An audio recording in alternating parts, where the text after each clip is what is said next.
Send us a message via text or WhatsApp on 405-8683 with your name, email, and constituency. Stay in the know with NNB. Get updated.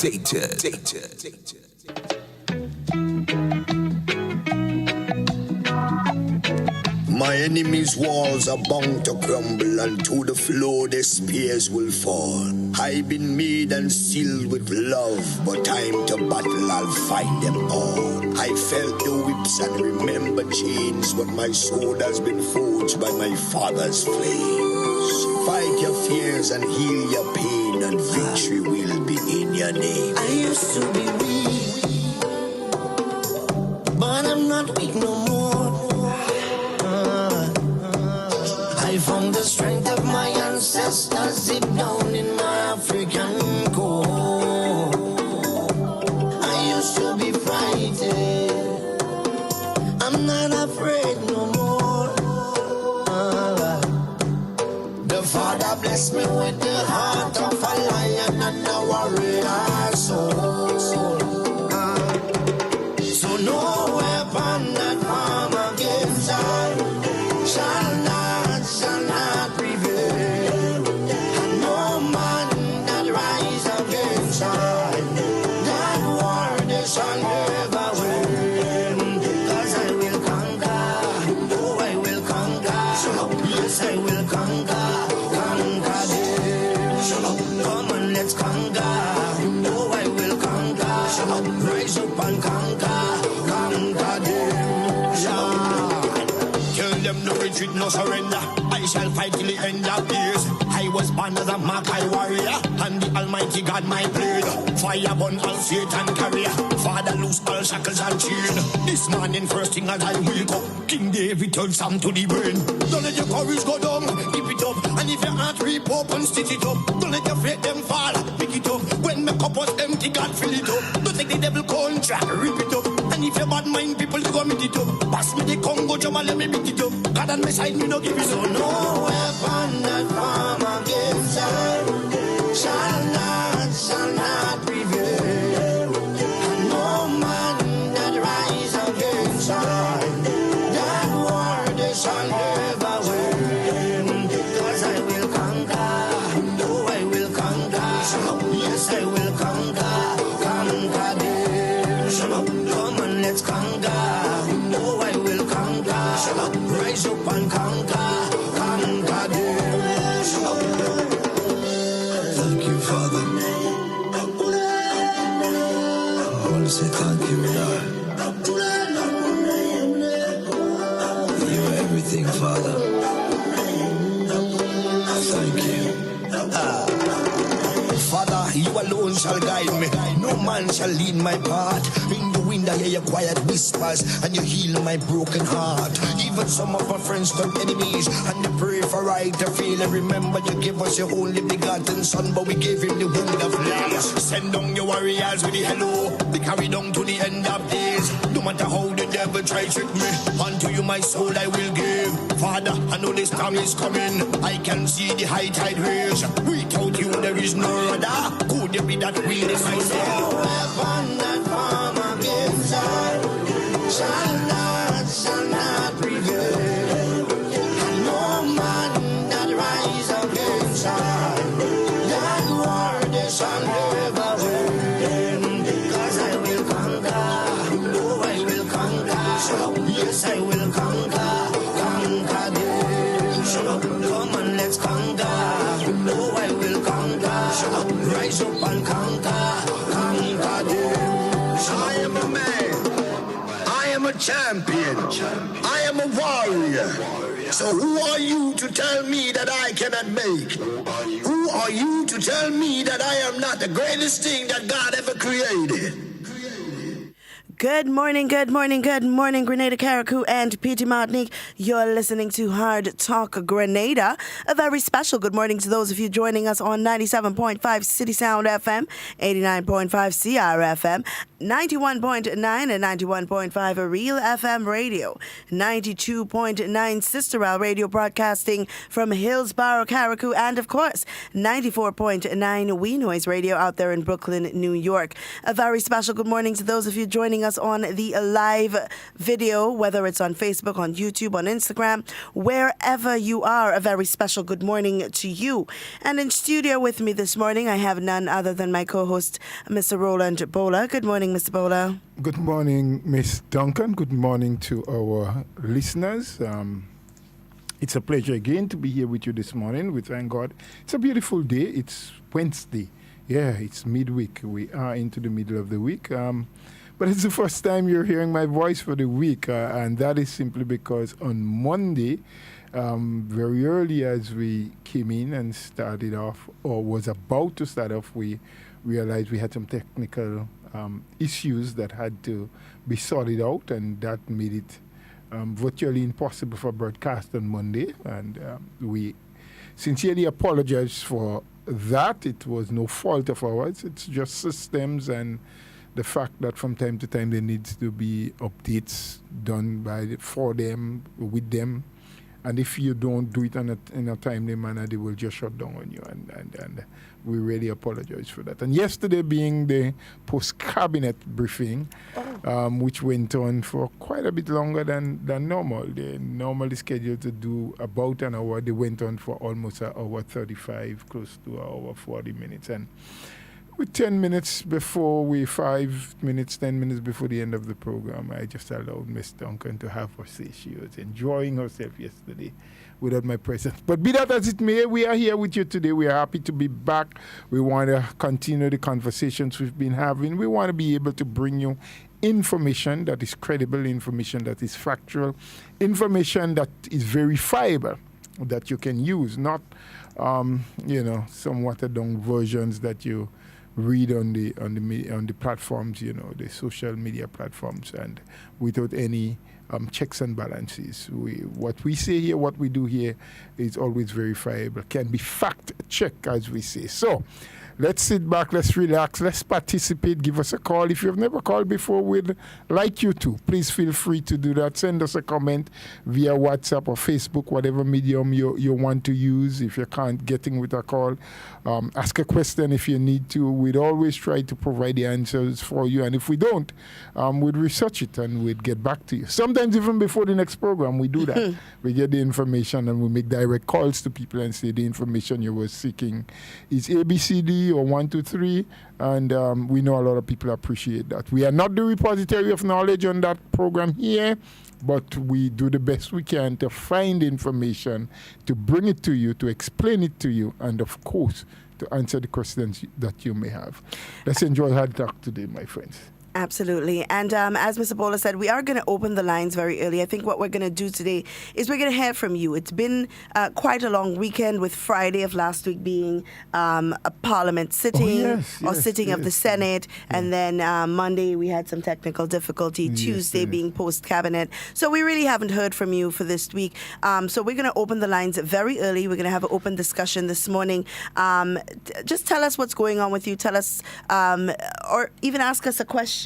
You want something verified, let us know. As Mr. Bola said, we're not the repository of information, but we try our best to get information to you in a timely manner, of course, and as factual as possible, right? So the number to call is 440-7377 if you're calling locally. If you're in the diaspora and you want to give us a call, it's 347-329-3101. Mr. Bola, I just want to do some quick housekeeping. For the people who are sitting CSEC examinations in January, there is a sitting of the CSEC examinations, one in January and one that begins around June. April, May, June. April, as early as April. Yeah, as early as April. I thought it was May. Yeah, as early as April. Some, I believe, I don't know if it's changed now, but it used to begin as early as April. You have some of the other subjects starting then. But for those of you who are sitting the exam in January, the schedule for payment of fees, the registration period is from Tuesday, the 1st of September to Friday, the 30th of September. And during this time, all payments must be made. Please see. Of course, I'll provide you with the attached schedule, but all candidates must make their payments to the government treasury or their district revenue office, and then they take their receipts to the examination unit at the Ministry of Education, along with a birth certificate, a valid identification card, the voter's ID card. Mr. Bola, I have to find out because the registration or re-registration period or the renewal of the ID period was going on right before COVID put us all on lockdown. I know they reopened sometime in June or July. Yeah, they've restarted. But I'm not sure if everyone has had an opportunity to go in and get their identification Well, I doubt cards. everyone has, but Right. they're So open and people can go in between the hours of 9 and 5 in the afternoon. Right. I think what we need to find out is if that division, or you can call and find out as well if you have an identification card that may have expired but you haven't had an opportunity to renew it as yet, if they would take it and if that's the only piece of ID that person Well, has. I am not sure about that. so we I have to rather find doubt out. though, because expired means what it says. Yeah, expired. If something is expired, that means it's no longer good for use. Right. So if your ID is expired, I rather doubt that any credible institution would accept it. Now people make the argument that, well, your picture is there. Yes, that's true. But it is expired, so it's no longer good for use. And that's when you have foodstuff that expired, it means it's not medication that expired, it's not good for use. Hence the reason I think that people must make every attempt that they can. And barring that, you may have to use some other form. Some places, they'd accept your driver's license. I think some places do accept the NIS card. They'd accept a passport. Once all of those other things are present and not expired themselves, because if your driver's license is expired, it's also no use, so can't be driving with it. I don't think that the NIS card has an expiration date. I'm not sure. That is one that we have to check. Passports do have an expiration date, so if it's expired, you can't use it. So please, people, especially those who are hoping to sit the exams for January. Mm-hmm. Yes, January. Coming, you need to start doing, getting your things and go make your payments and head to the Ministry of Education building right there in the Botanical Gardens in Tantin and finalize your documentation. Any other announcements? I just want to read the schedule quickly. I don't think it's really a schedule. Let me just pull it up here. So the following fees are for January 2021 Sitting of the Caribbean Examination, or CXC or CSEC examinations, and the subjects offered are as followed: biology, chemistry, English A, English B, physics, human and social biology, information technology, math, office administration, principles of accounts, principles of business, social studies, and Spanish. Entry fee $49, subject fee $50, and the local fee $25. Now, if you're applying for or registering for just one subject, the cost is $124. Two subjects, $174. 3, $224. 4 subjects, $274, and 5 subjects, $324. All right, so please make note of that. Remember that Wednesday the 30th is the last day for registration.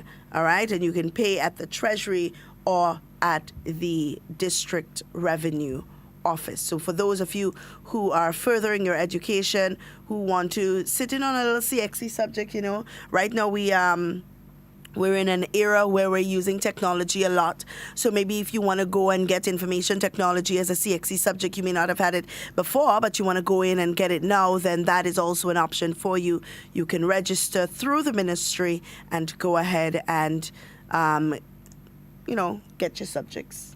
Sit that exam in January. That exam. Also, Mr. Bola, there's something very important that I think I want to make mention of real quick. But before I do that, we have a caller on the line, and we did promise them a listening ear this morning. So, good morning, caller. Hello, Warren. Hi, good morning. All right. Okay. No, I think we lost that call. It's fine. All right. That notice, Mr. Bola, that I want to give, where did I put it? All right. The GIDC, apparently, they have,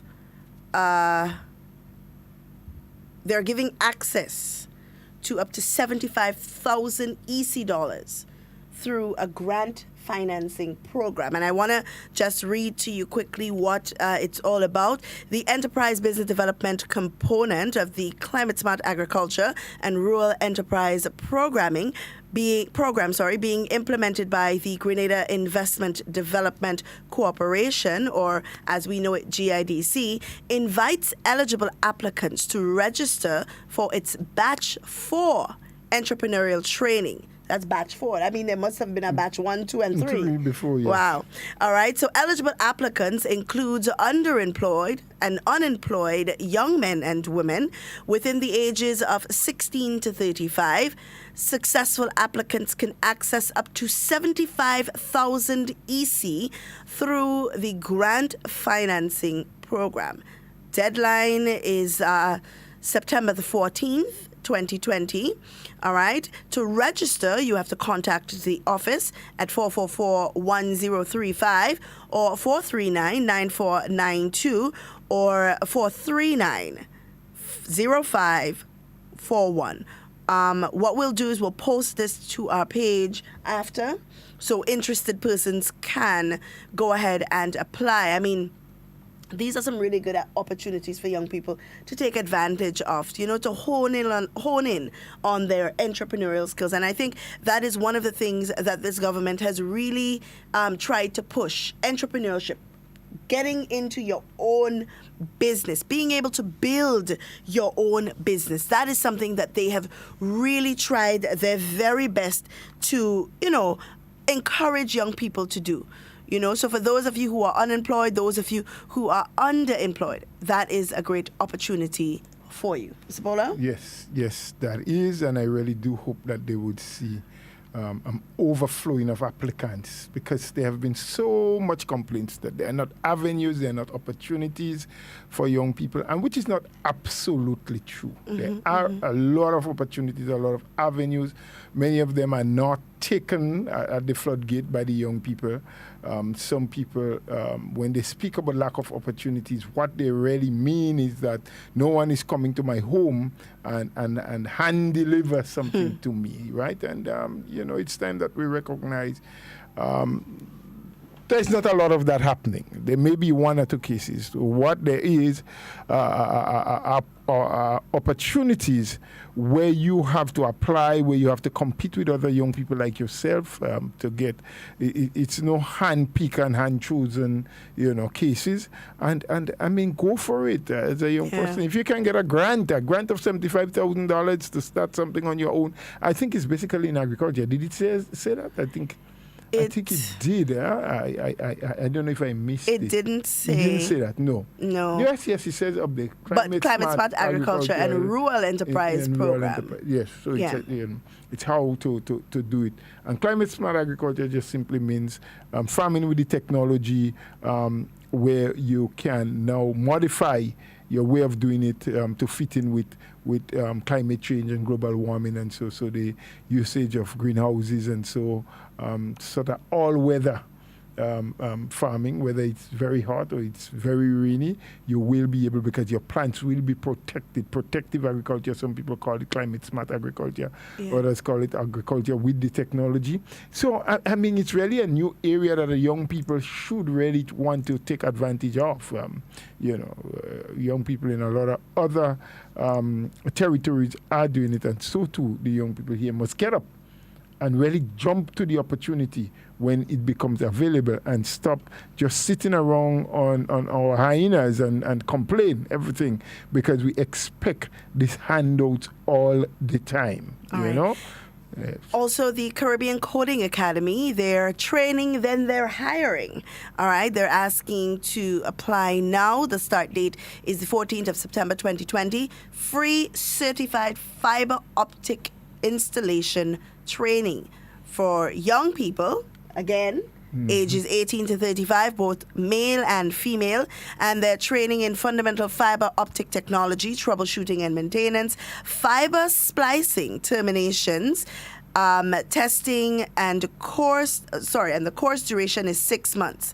International certification upon completion, Mr. Bola. And the number to call for that is 473-456-1568. We have another caller on the line. Good morning.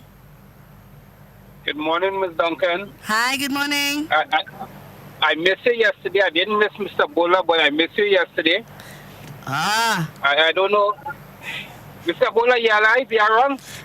I was buried, but as Buju said, but I'm still breathing. I'm still breathing. Okay. And I don't expect you to miss me. If you said you missed me, I would have been very worried. But I'm happy that you missed me. Okay. All right. I mean, it's sad that the age for this grant, I passed this age, so that I'm out of that ballpark. But I wish young people take advantage of it.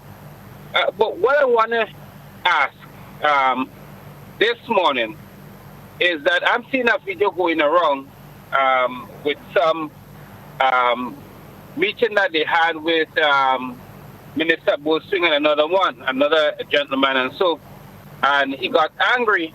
And I personally would like Mr. Boswing to explain himself why he got that pissed off.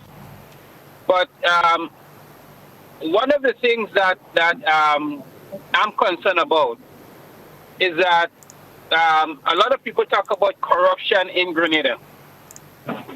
I know of corruption. I've seen countries where there are corruption. And I honestly, this is my personal opinion, have not seen that in Grenada. I want to know why is it only when it comes to the new national party there is corruption. And when you had, for example, the other parties like NDC in power, and so there was no corruption. Only under Dr. Mitchell there is a set of corruption. That's what they were saying. I'm not saying it is true. Talk about corruption, Colin. I don't want to disturb you, but I prefer you say under NMP there's a lot of talk about corruption, because when you say there is, some people may note that there is a lot of talk about. Oh, right. So thanks for correcting me, because I know people going to take that and misconstrue and see what I'm saying. Yes. So they only speak about corruption, and I honestly have not seen corruption under the new national party.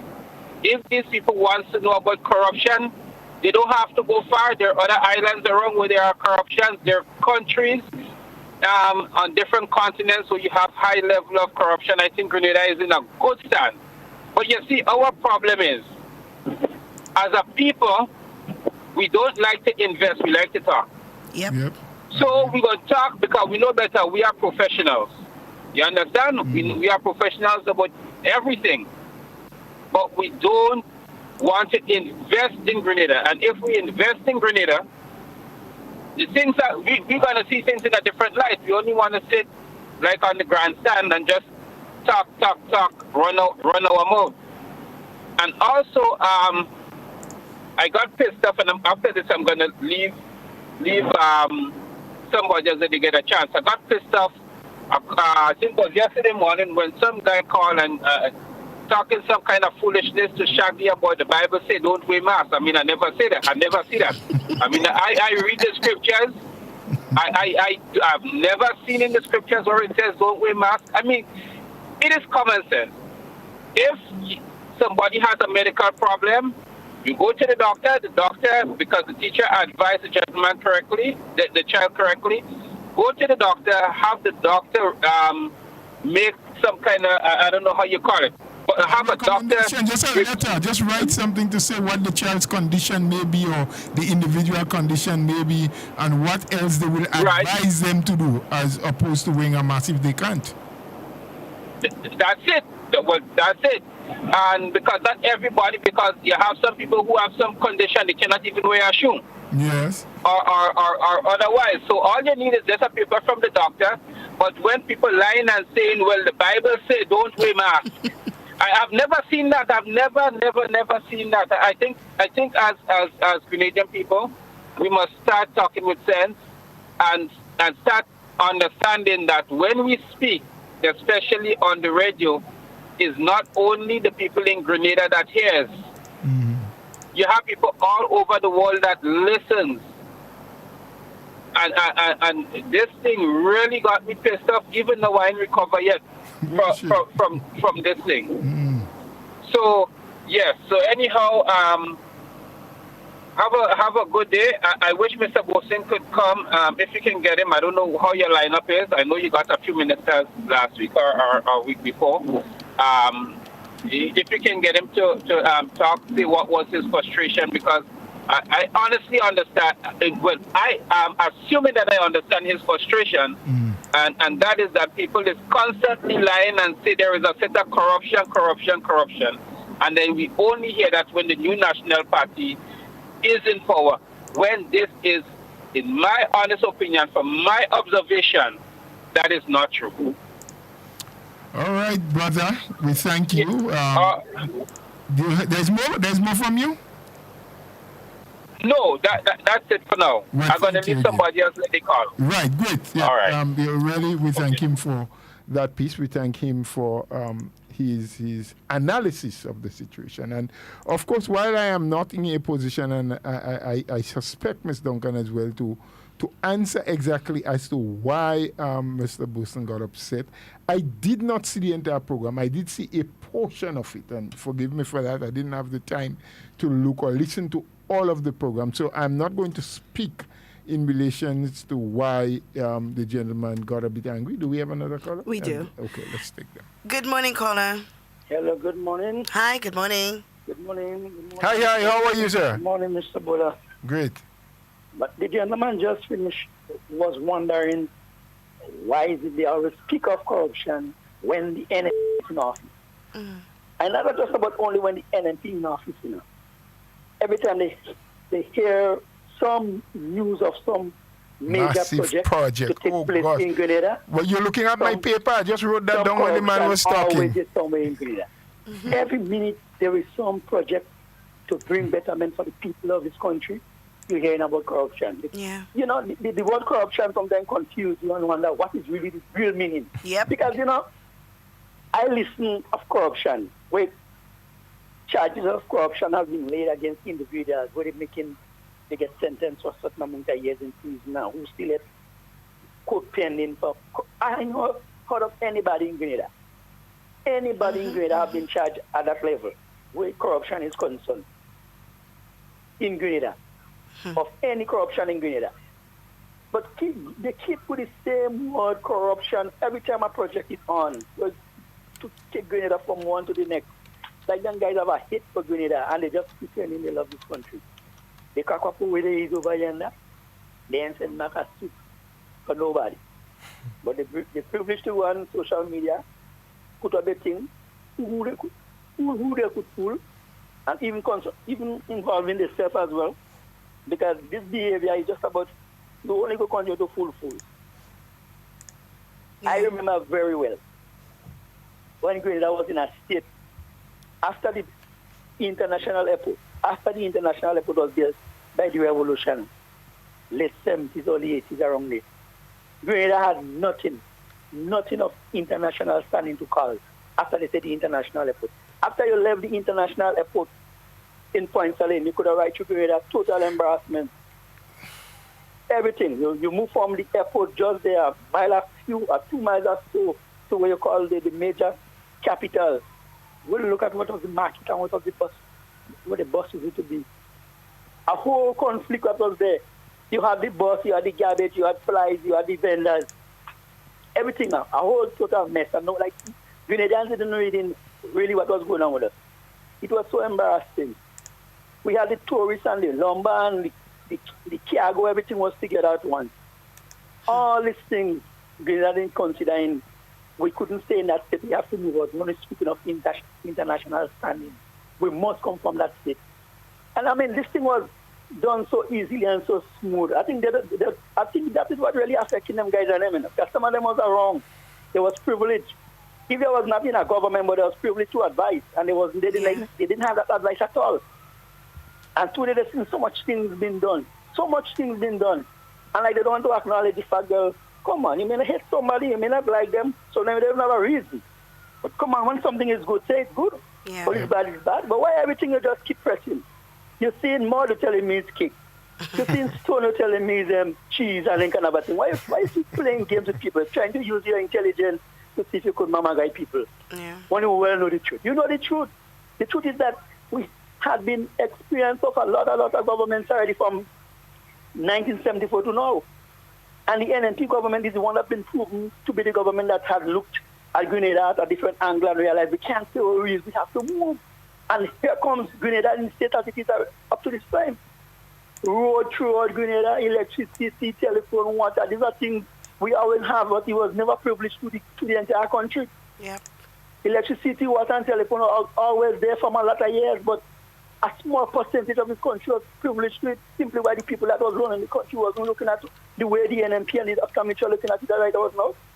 They was looking differently, and I think they kind of feel hurt to know that Dr. Mitchell come and transform the country, which they was privileged before to them to do so, and they was unable of doing it. Our father was wicked and bad-minded, and they didn't do it, so they vexed to do. Something like that I don't believe in now, because I can't understand Grenada going forward, things happening for Grenadians, and you're telling me you're behaving in a way like something hurting you, you're upset. You know, we have the coronavirus wrong again. Grenada and the load, the things not affecting us as we should. They say they're hiding the information. Here are more people with virus in the country, they're hiding it, they don't want people to know. Like they vex to know, well, Grenada not affected to the magnitude that other countries and people not dying. You know, these are the behavior that make me ask the question, well, who really these guys are trying to fool? If they're pretending to be Grenadians and they are not, we have to check them good enough. Sometimes I don't believe them as Grenadians. They could be falsely proven trying to play them as Grenadians now, because I can't understand how you could hear your country surviving the coronavirus and the low. Few people being affected and know that you're vexed, they lying, they hiding information. You know, this kind of things that doesn't wonder what's really going on. And I just can't understand. And these are the people, some of them trying to put themselves in the line of politics. Yep. You know, we have to be careful with what's really going on. Have a nice day, Mr. Bola and Mr. Duncan. Well, thank you so much. Thank you very much. We appreciate your call. We appreciate, as the caller said, I mean, it suits some people. It works best for them. When they see other people remain in servitude, when you remain in poverty, when you remain below the line, and anytime you are elevated or an opportunity is offered to you to elevate yourself, it makes them angry. I believe that, because for some reason these people continue to complain. And I was saying before, the first caller really was talking about the talk of corruption, and so exactly what the caller say. They talk about corruption when NNP is in office, but not just like that. It is every time that something progressive is going to happen, a project is on the horizon, or it has started, or it's all about corruption. It's never good for Grenada. Hi, good morning. We do have another caller. We are okay for now. Good morning to you. We were in 2008, right? Yes. You have a government that spoke about accountability and good governance. Yes.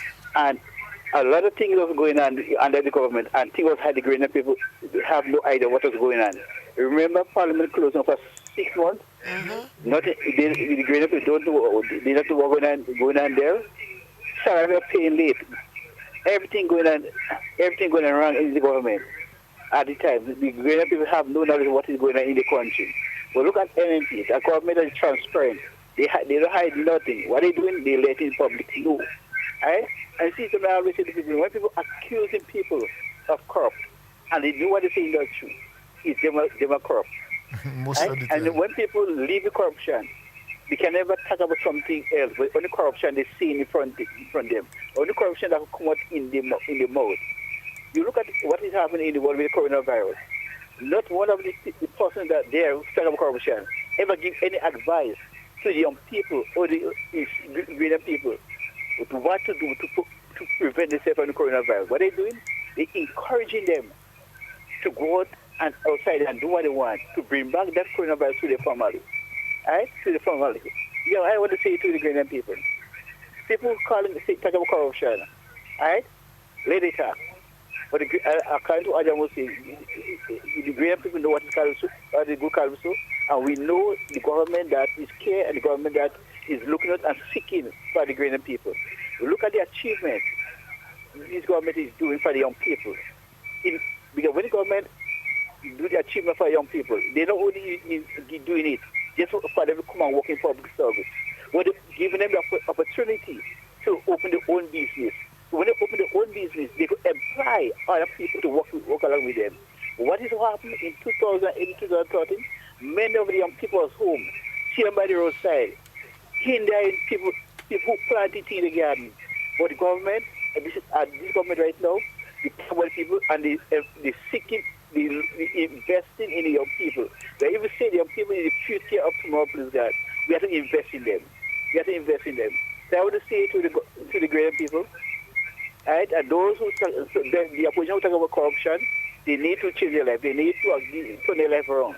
And look, if you say you love country and you're a patriot, right, let us live up our country. Let us see not what the country could do for you, but what we could do for our country. Yep. So, Mr. Bola, you are one to God bless you all. You too. Thank you very much. Thank you for your contribution. I just want to read quickly, Mr. Bola, before we take the next call, a comment on social media. We are experts in saying what government should do. However, we have no knowledge of what we as individuals should do, nor able to identify first what the corruption is, yet advise of what is needed to be corrected or done. We have a call on the line. Good morning. Good morning, Ms. Duncan and Mr. Bowler. Good morning. This is a first-time caller. And we welcome you. First-time listener. No, I am actually baffled at some things that we are allowed to get away, or some of us are allowed to get away with in Grenada. All right? Now, freedom of speech, which we have in the Constitution, and expression to associate and to put whatever party you like, you're fundamental right. And there are pundits in Grenada that will say we don't have a Constitution, but yet they are living on it. Yeah. Yeah? Good. So, I listen to programs, all the programs. I record some of them, and I hear religious stuff that I honestly cannot believe I'm hearing on radio where people are blatantly disrespecting the Prime Minister. They represent a party, but they say they are not part of the party. They don't vie for political aspirations in the party. But that party that they speak of and who's the best shot for Grenada has a female leader. But you come on the radio and you call in the Prime Minister and then you will say, oh, well, the Prime Minister, this guy and whatsoever. We are getting tied up with what is on the campaign trail or what has been said on the campaign trail to what is happening when you're in government. You continue disrespecting the Prime Minister on a daily basis, and yet still, you're still saying that no one can tell you what to say because it is a funded program by people like me and you and whatsoever. I mean, come on. How nonsensical can one be to say that Grenada is under a dictatorship and that has not been stopped? Yep. Show me which country this guy can be carried on like that and he's not either stopped or probably working happen. I'm not saying that should happen, but come on. you are calling people's names. And when one particular individual puts something on their Facebook page, which is a private page, you can see what you want because you're not a speech. You take that woman's picture and put it on your program. Yeah. And actually do not willfully and like gloating like, she's small fries. I understand this lady taking this guy to court, and I wish she'd taken the court and dealing with seriously. You can't be doing these things. Yeah. Because honestly, if it was me, it would not be in that light with court. There would be no court. You can't do that. Freedom of speech. Because you are getting away with it every day. So the moment that one person comes to you and do that, you're angry. This is bipolarism and this is craziness. And I'm calling on the PM, the Minister of National Security. If they say you're a dictator, which I know you're not, please use your resources, because this thing can be going on every day, because what's happening here is that one side of the coin there is hatred going around, and it is like, you continue saying it, it's like a revolving wheel, right? Every little thing in Grenada is a complaint. Mr. Gary statue in the complex on there was a complaint. They stopped about that. They talk about the road, they stopped about that. There are too much things they're talking about, and they're scattered. And then the members who are vying for political office on the other side is not saying, well, let us show us what we're going to do for the country. Let's go forward. Let's build the country together. But you connect any little thing that's happening in Grenada, and that is not the way to go. If you connect everything, that means you are not the solution. Yeah. You're supposed to be a party of solution. People say it's that bad, and I agree. Not everything the government has done that I agree with. Not every little decision that is made I agree with. But you have to follow protocols. There are things that you need to do in this country. Yep. And hard decisions are definitely made. Now, last before I leave, the incident with Mr. Boswin, with that talk show program, and I should also say that Mr. Boswin should have known that particular program, he should know based on how the program is being narrated, what he was getting into. Now, I honestly did not understand why he got angry, but the discussion now is that Mr. Boswin disrespected the diaspora. Now, I listened to the whole program. Mr. Boswin was talking to the guy directly. He asked him what you are doing for Grenada. And you were saying you, as in person to person, you. Okay. He's not saying the diaspora. So if you listen to the dialogue, people will get it in a bigger sense. But my thing is that Mr. Boswin should not have gotten that angry. But he was talking to the guy directly, and that is what we're missing. But the dialogue knows that, this is looking to people diaspora. I have family all over the world. And I have to tell you, I send money from Grenada to people across the world. From here. So we're talking about people sending money here and building economy. Yes, we also send money for them. Because we all know it's a honest truth. Not everybody in the high and mighty America or the high and mighty England is living like how some of us are living here. True. So the dialogue goes both ways. So when they feel like they can tell us, we disrespect there. So no, I think we should become to a reasonable understanding of how these things are supposed to go and try to come. I mean, come on. We're not that bad. And the world looking at us, and even there is wrong, if that is how they want the world to look at us, the minimal few that is carrying with us, they will always stay in opposition. They will. And I will vote for anything now, tomorrow, anything again, regardless of who. Because the nonsense of what they are saying and what they are letting people see about the country. Okay. They're supposed to love their country first. Great. So Mr. Bola and Mr. Duncan, have a good day. Thank you. Thank you very much. Thank you very much. And you're welcome to call and express yourself like others are welcome to do. He said he was a first-time caller. We appreciate that. But he really raised some critical issues. We do understand what is happening, and, it's again a demonstration of freedom and openness that this party operates with, this government allows people. I mean, some people are being rude. We always talk on this program about disagreeing with some of the things sometimes, and it's your right so to do, but you do not have to be disrespectful. Good morning, caller. Thank you. Thank you for calling. Good morning. Good morning. I'm going to be very short, eh? Yes. Ms. Duncan and Mr. Bola. Good morning.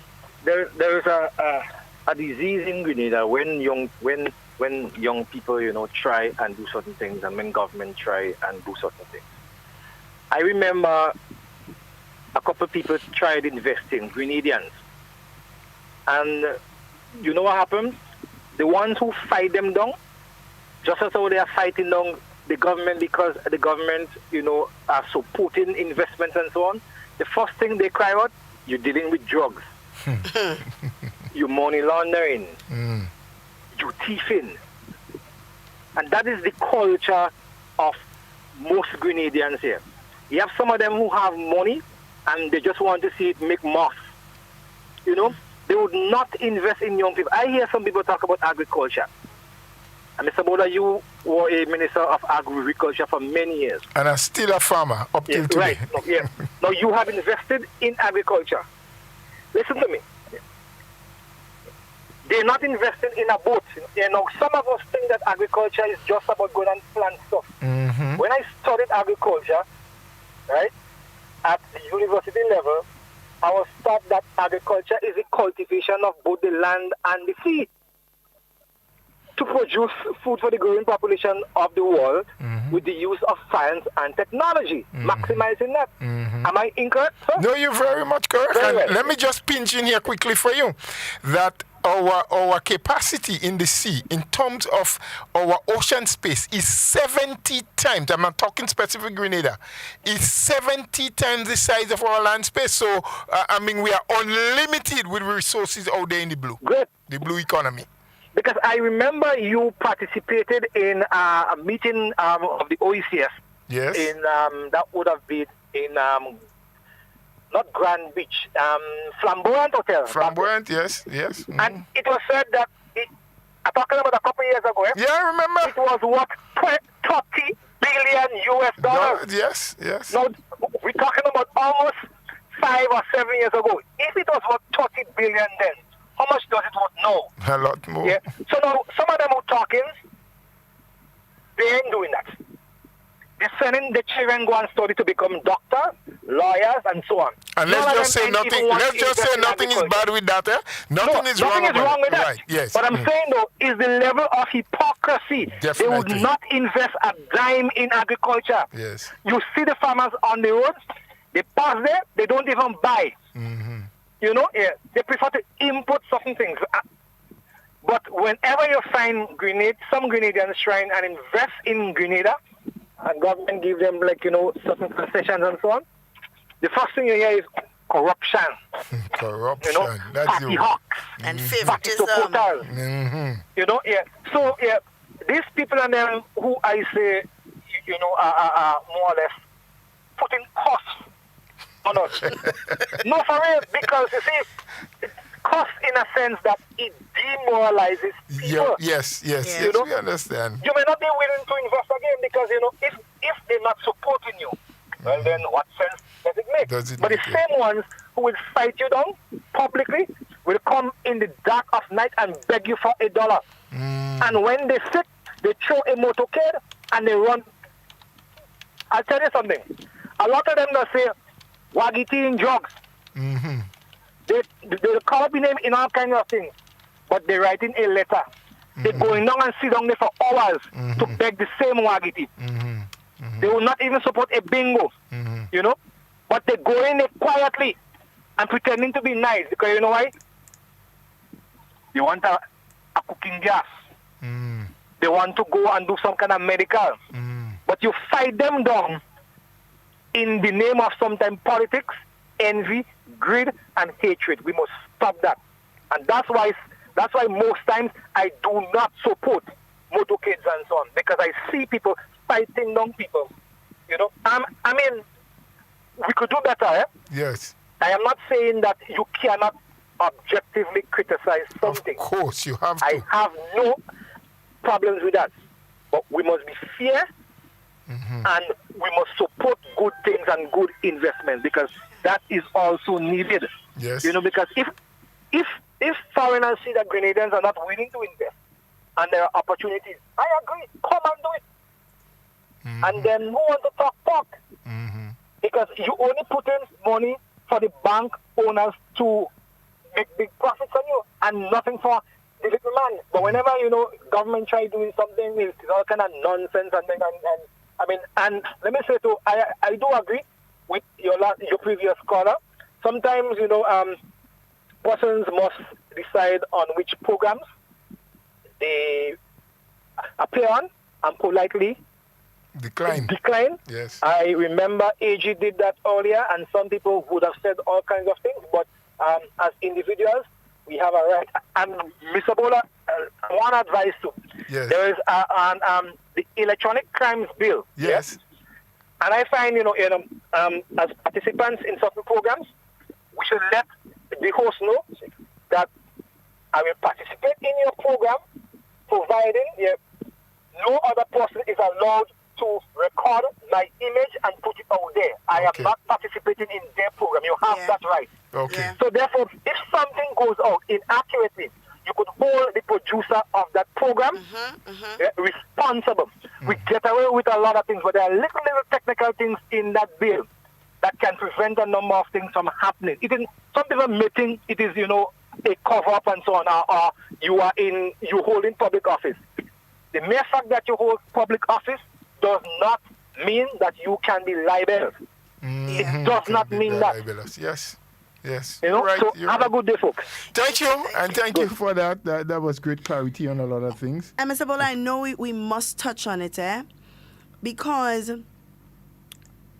that what the caller is referring to in the electronic crimes bill, where people are just copying or taking images or screenshotting photographs and videos and so on of other people's conversations and other people's interviews and just doing what they want with it. I think it's high time that we start enforcing. I think the time has passed where sometimes I myself believe that the government in some cases are too lenient. Very liberal with a lot of things, yes. Because let's take, for example, there's this one program that I wish not to call its name, where an individual would just go on there and say all sorts of things about people, and then at the end of the day, people sit and laugh about it. But what is NTRC's role in all of this? What are they expected to do to control this kind of behavior? We have a caller on the line, and we're taking the calls. Oh, we seem to have lost it. We're taking the calls because we promised the callers that we would listen to them today. So it doesn't leave a lot of room for a lot of explanation. And so, and I hope some of the callers will accept that. We don't want to not take any call because for the purposes of explaining. But I want to try to touch. There's so many issues that have been raised from the calls. I mean, the last caller was excellent in terms of the fact that so many of our people complain. And we find, we poke holes into every little thing that someone else is doing, that the government is giving assistance to. And we ourselves, we sit on our laurels. Our posteriors are glued to our chairs. We don't get up. We don't take opportunities. You've just read that what GIDC wants to do. There was the call for young people to be trained at Maribor. Nobody was showing up. There's another caller. Let's take them. Good morning. Hello, good morning. Good morning, Mr. Bowler. Good morning, Ms. Duncan. Good morning, my dear. How are you? I am good, thank you. Very well. I just want to make some comments. First of all, some people might say Minister Bosa was very passionate, and I could see why he was passionate.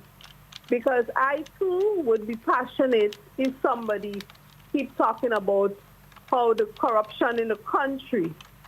If you have, as you say, if you have claims of corruption, if you know of corruption, say who the corrupt people are, say what the corruption is. Don't stay out there and use this. If you want to invest, invest. If you don't want to invest, don't talk about there's so much corruption in the country. So I would be, because these people are just slandering the country, they're bringing the country down when you talk about corruption. If a foreigner do not see corruption in the country and want to invest, let the people have the right to invest. If you as a Grenadian and you see corruption in the country so you cannot invest, don't stay out there and run your mouth on the country. So I fully agree. I may not agree with probably some of the things that, other things that he said, but the part with the corruption, if the people don't see corruption and they want to invest, if somebody investing in your country, is good. These people, Grenadians, are out there in somebody else's country, investing in these people's country. And, talking about people coming in Grenada to invest. I mean, come on. Where is the hindsight in this? If you're in somebody else's country working and investing, what is the issue with somebody else from another country investing in your country? And all they could do every time they jump on is corruption. But I find these people and them should be held accountable. If you know of corruption, then bring forth the evidence. If not, shut your mouth. But don't say that, and always say, because NMP is in office, they have all kind of, all kind of freedom of speech issue. It's like they are the only ones that could say things right. They are the ones that could do things right.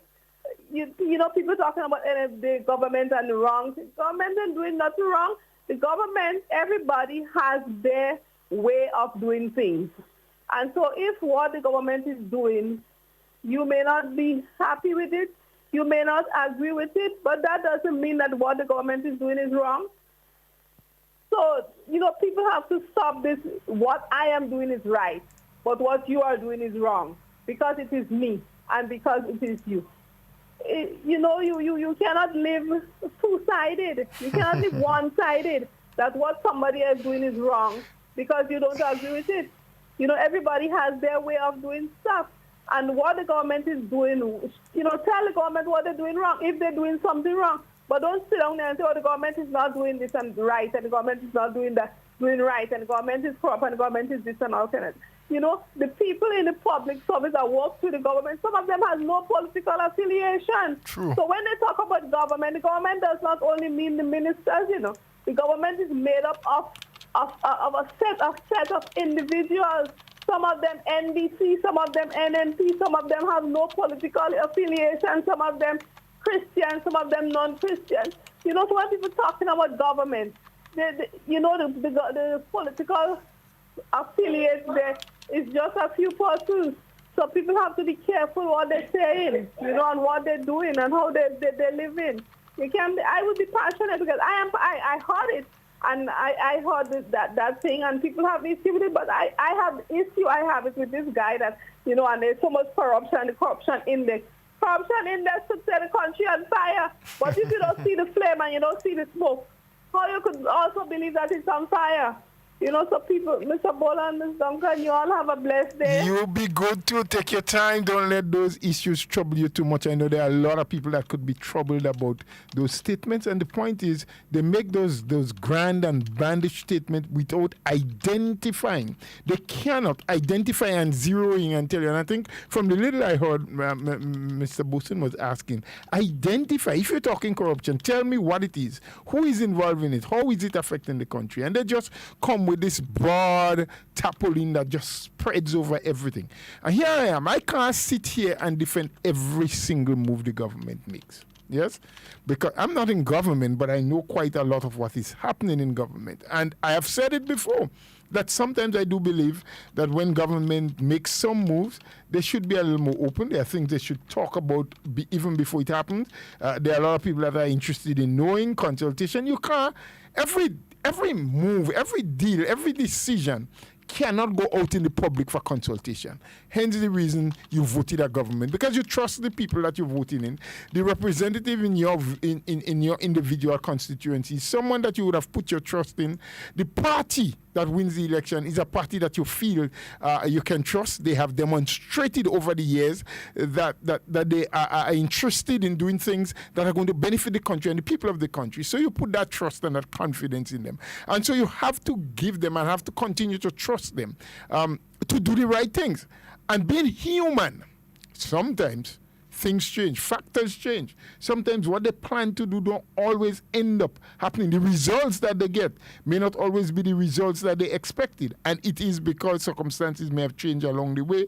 People do things different from how they was asked to do. Some people deviate from the original plan. A number of things can happen that can cause things to go sideways or different ways. And maybe we can all say, well, there need to be more scrutiny. Maybe we need to have more people supervising. Maybe, even yesterday, when the Minister for Social Development was on Postcab, and she spoke about the need for recertification and the fact that a team will be out there going and reassess people for the seed program. I was in my mind saying that should be a constant thing. It should not only be after 1 year or so, but I think every quarter. I didn't say that openly or to anybody, but I was listening. I was saying constantly, because things change along the way, especially in politics. Things are not static. We have another caller online. Yes. Good morning. Good morning, Mr. Mola and Ms. Duncan. Pardon me for calling a second time. This is caller again, right? Yes. There was something I was pondering about and I actually forgot. Mm-hmm. On the discussion with Mr. Bola and the guy from the stage there, Mr. Douglas. It's Mr. Bosner. This one here is Bola. Yeah. I'm talking about the investor guy that was on the program. He was actually disrespecting Mr. Boston, right? Yes. And he was not answering the questions as you rightly said, right? But for that, no, we also have what you call data on certain things like where people will say Grenada is number one in the Caribbean for drinking alcohol. Does everyone in Grenada drink alcohol? Absolutely not. Right, and that's only a survey per capita. So when you look at the what you call corruption index, based on probably whatever they see as corruption, it doesn't mean that everybody in Grenada is corrupt, does it?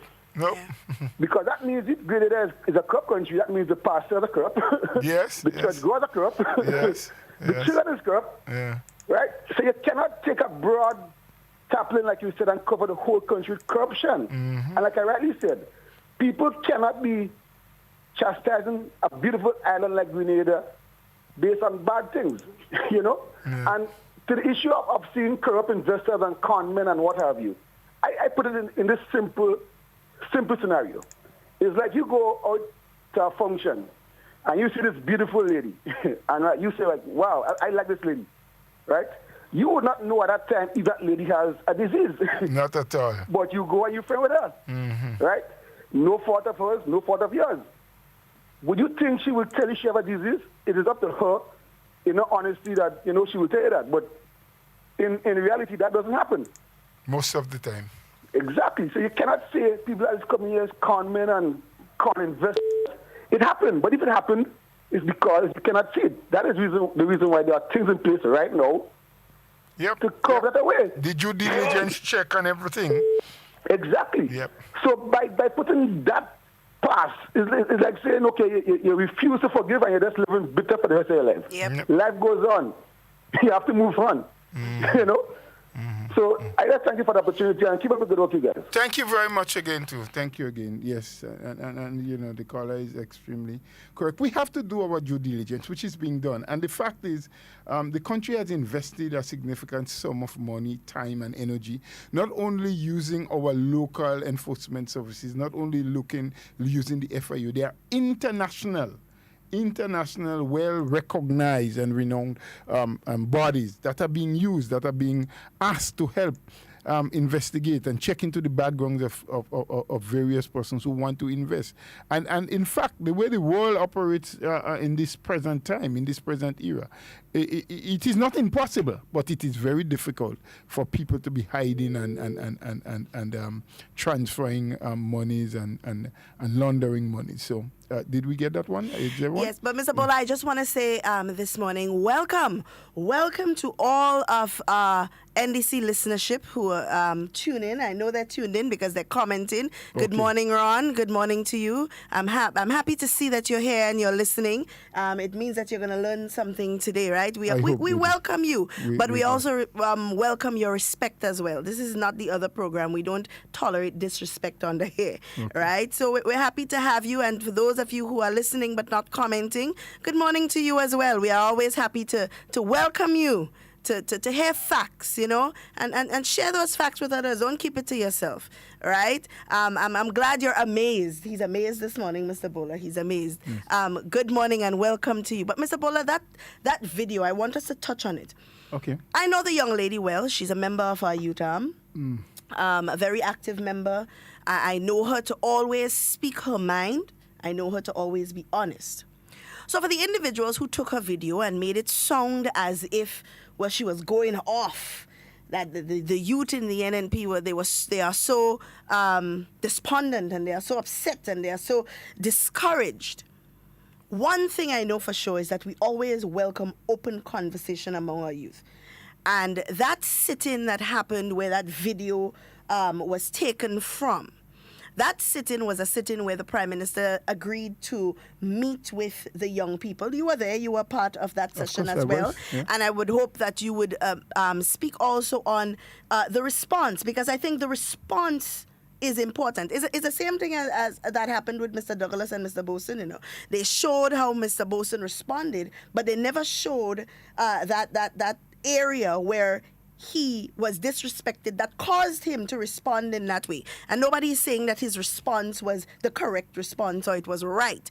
He responded because that is the emotion that he felt at the time. And that's why we always say here, it is very much okay to be emotional, but do not respond in emotion, yes, right? Yes. But in the same breath, that young lady's video, very eloquent, she spoke her mind, but there was also a response to that video as well, where the minister responsible for youth and the prime minister responded to her. And Mr. Bola, you could speak on that. Even her constituency representative did make some response. And I was part of the meeting. But let me just say first, here's what. Thanks to the people who are trying to expose the video, whatever program, NDC Heartbeat, whatever other programs they used. Because what they're demonstrating to the nation is that as a party and government, we are very liberal, we are very open to comment, because we understand that we are not always correct. And I've said that many times. We have demonstrated through a lot of other medium that we are always ready to listen. And it was a program that was initiated by the party, by NNP, where we know that based on the protocols due to COVID and so, we have not been engaging our people as much as we should. And through the medium, the social medium, the virtual medium, had young people, and specifically young people, because we had other sessions with the diaspora, we had other sessions with adults, there will be sessions with the women of the party, and so that one was specific for the youth. And we told them from the varying constituencies that you are coming to express your feelings. Yes, there may be feelings of frustration.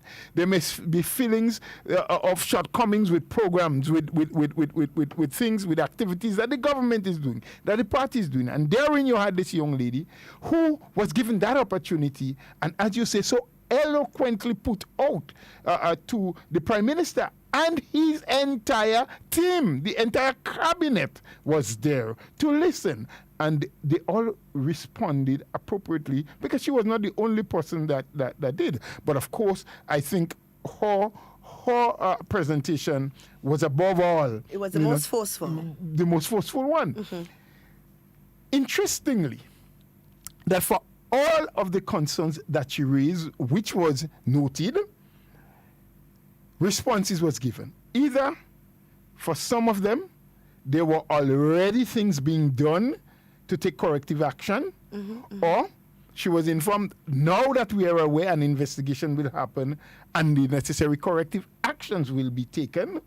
Or for some others, and I'm talking based on the point she raised, she would have been told, or the entire audience, because everyone was listening. Well, look, maybe that's the way you view that, but here's what is happening differently. Because sometimes from where we sit, we view things in a particular way because of what we see, but not having the entire picture. No one chastised the young lady. As a matter of fact, I remember the chairman of the session, upon her completion, said, well, your presentation was a little long-winded, because we did say to get more people involved, we wanted to keep presentations at a certain time. However, it was important. Yes?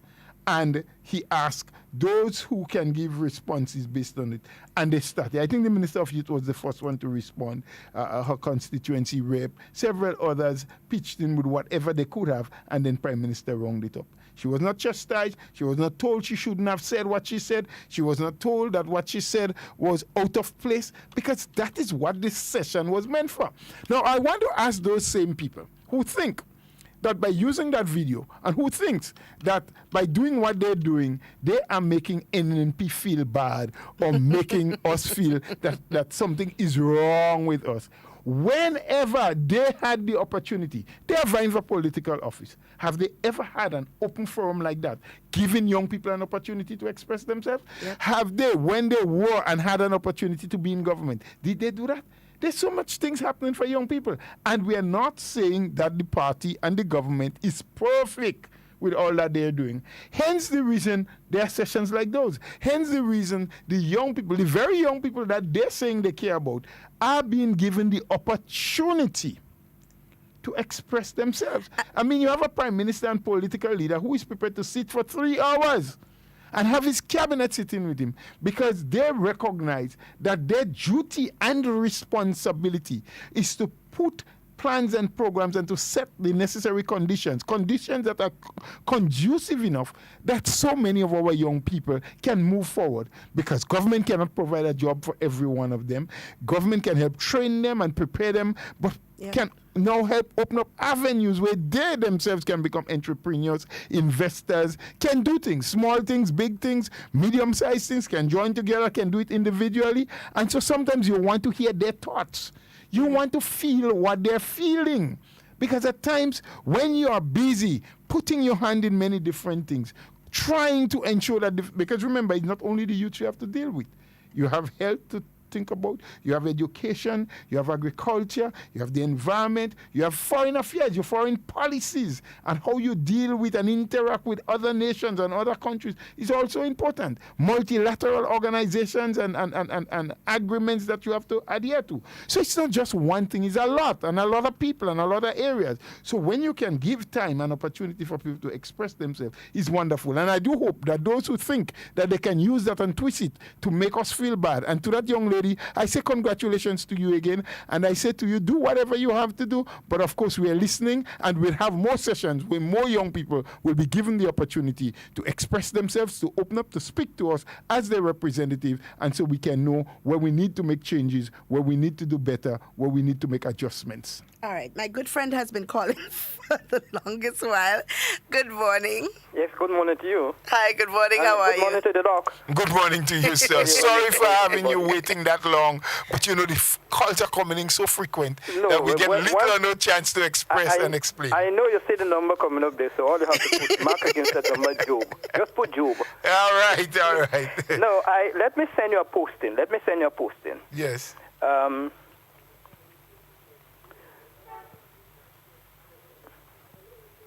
Go ahead. He probably sending something on WhatsApp. You coming? Yes, he did. Right. Okay. I want you to open this up, because I am struggling. I had been struggling over the years, a lot of years. We're trying to get into us what we should do.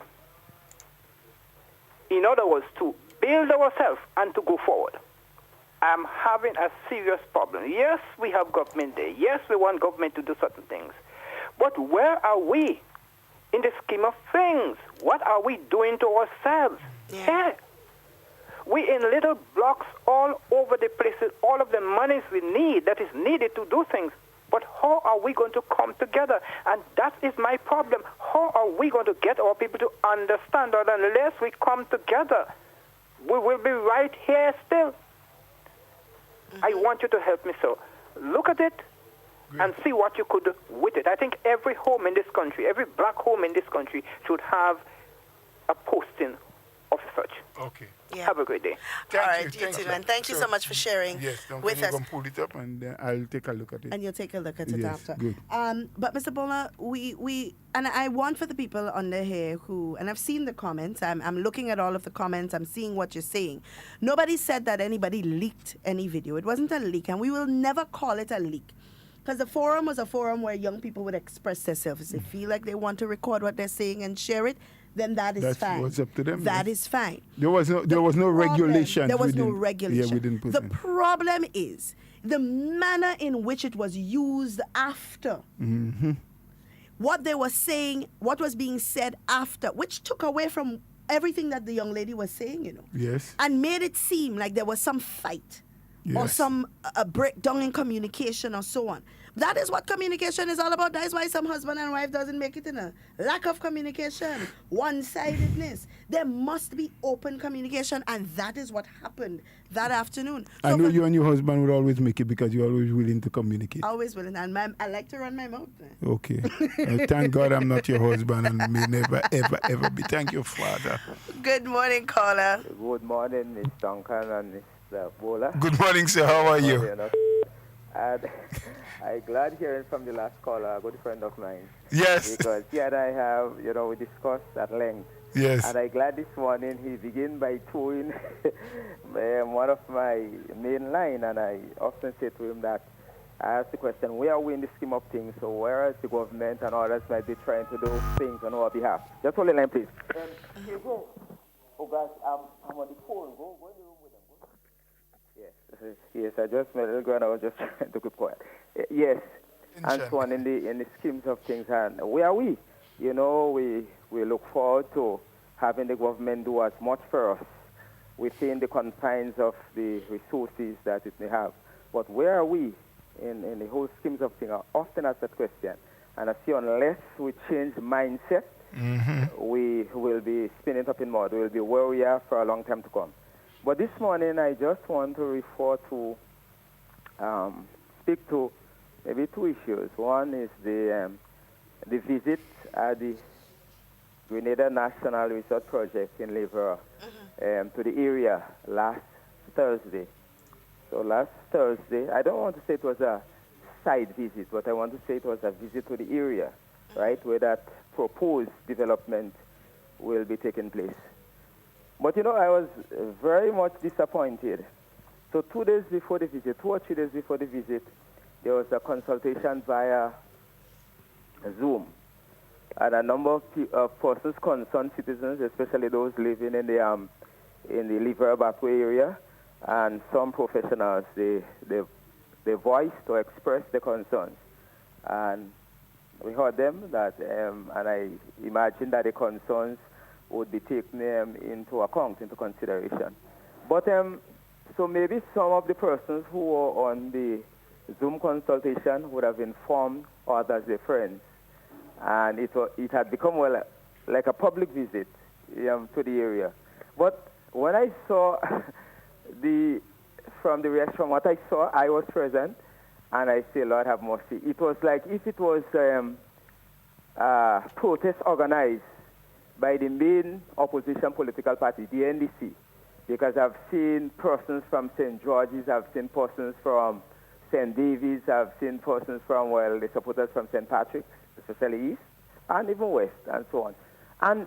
But that might have been okay in terms of they would have informed them and they thought maybe they should have visited the area and what have you and so on. And I would have thought with the intention of having an appreciation, right, of the area and what is going to happen there and so on. But to my mind, they came with a plan.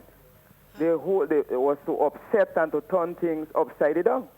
I have heard comments coming from persons. I mean, it's just unbelievable, the comments that came from some of the people who were present there, including the NDC caretaker for the East, for St. Patrick East.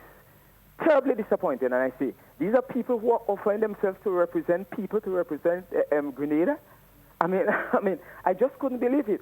You know, some of the nastiest things were said about the investors. I don't know how well they know the investors. Maybe they know them better than everybody else. And I don't even want to repeat some of the terms that were used by these people. Nobody, in my humble opinion, maybe was taking into consideration the benefits that the project could bring to the area. And not just to St. Patrick's East, but to St. Patrick's as a whole, and even by extension, St. Andrews, and even St. Mark's, and even Grenada as a whole. You know, nobody took that into consideration. But whereas we must strike a balance between our own existence and the ecosystem, right, the environment, we need the environment to live, right, and so on, but our survival is critical, right? So some concerns were raised, and to the best of my knowledge, I know that the person doing the EIA, Mr. Niles, Mr. Edward Niles, he has taken all this into consideration, because I've been part of answering as a concerned citizen as well. They would have circulated a questionnaire via email and so on, and I would have expressed my concerns as well. You know, I sent in my information, and I said once those issues are addressed sufficiently, then I shouldn't have much of a problem with the project. But you see, my concern here, my problem here, is that instead of people coming with a view to understanding what is going to happen, or what is proposed, and to give their input as to addressing the concerns that they think they have, that they have raised, and trying to work together to see what could happen, you know, so that something positive could come out of the thing. That wasn't the intention. Some people were saying outrightly they don't want the project. And I had to engage one or two persons on the site. I didn't want to speak to the media, but I engaged some persons who were on the site. When I heard they were making some very negative comments and baseless comments, including one of them who is a foreigner, but she lives in Grenada. And she was telling me the kind of tourism that we should promote and what we need in Grenada. And I said, listen, I have to stop her. They say, you're in no position to tell us what kind of tourism we should be advocating, we should be promoting here, and what is good for us and what not good for us, and that kind of thing. You know, I had to tell her in certain terms. But I was just appalled by the behavior of some of these people. Now, the EIA that has been done for the area, for the project. Is that completed yet, or it's still ongoing? The EIA is still in process? Is still in process? The environmental impact assessment. Yeah. Is it still in process, or has it been completed yet? No, it's still a work in progress because they want to ensure that all the concerns are sufficiently addressed. Okay. So maybe by now the person doing it, the company doing it might be close to completion, right? For them to maybe give the final presentation. So, for example, the areas of concern, like the Ramsar site, right? That wetland site, right? Yes, this is a large enough area. I think some person saying it's 20-something, I think it's as much as 82 or 86 acres of land. So it's a big area. Of course, fisheries will be able to help you. Fisheries and forestry. Yes, forestry, there was I was the minister at the time when that was launched. I know about the Ramsar site there in Liberia. Then you have the turtle nesting area. That will be taken into consideration. And access to the Liberia Lake Pond and non-pollution of that pond and what have you. Access to the beach and all of that. So these were the main concerns, right? People would have raised in the past, right? And I expect these to be the main concern. And once the project could fit within that, the area within that scheme, take those things sufficiently into consideration, then we should see how we should lend support to the project. But like as I said, people had other objectives. People came there with the idea or the intention of opposing or protesting, going against the project. If you have enough credit to wait for 1 minute, let me just give you one or two experiences that I have had, if you can. Yes, I have, yes. Yes, speaking about the pond and everything, I've been to two separate countries in South America. Well, I mean several, but where I can give testimony to that, where I've seen resorts being built within the wetlands and the mangrove within it. Yes. They have not filled it up. They have not reclaimed it. Yes. I mean, you're passing over several bridges and the water is running. Yes. And wherever they can get dry spots, because you have like a number of cottages in both Peru and Argentina. Yes. And you are in these resorts where there's a convention and conference center where I've gone to meetings. Yes. And all of the ecosystem, all of the livelihood of the birds and water animals and so everything, fishes, everything, you see them, you see the ponds, people throw food for them, and they coexist. Yes, with one another.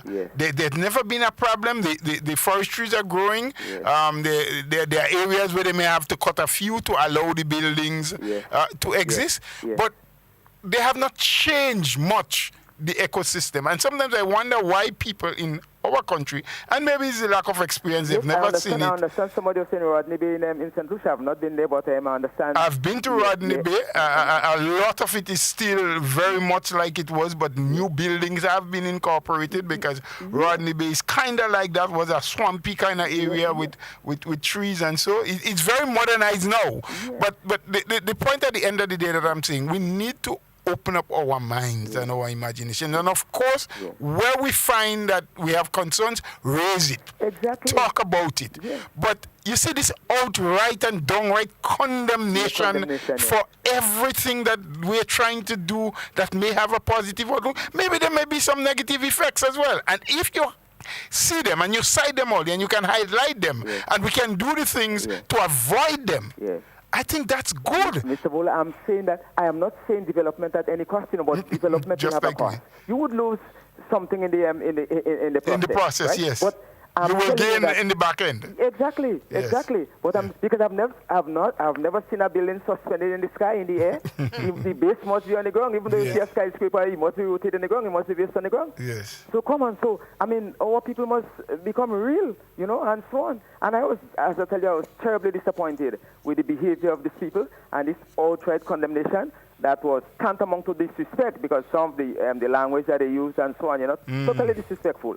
But yesterday I heard Mr. Forrester said something on To The Point on that GBM program.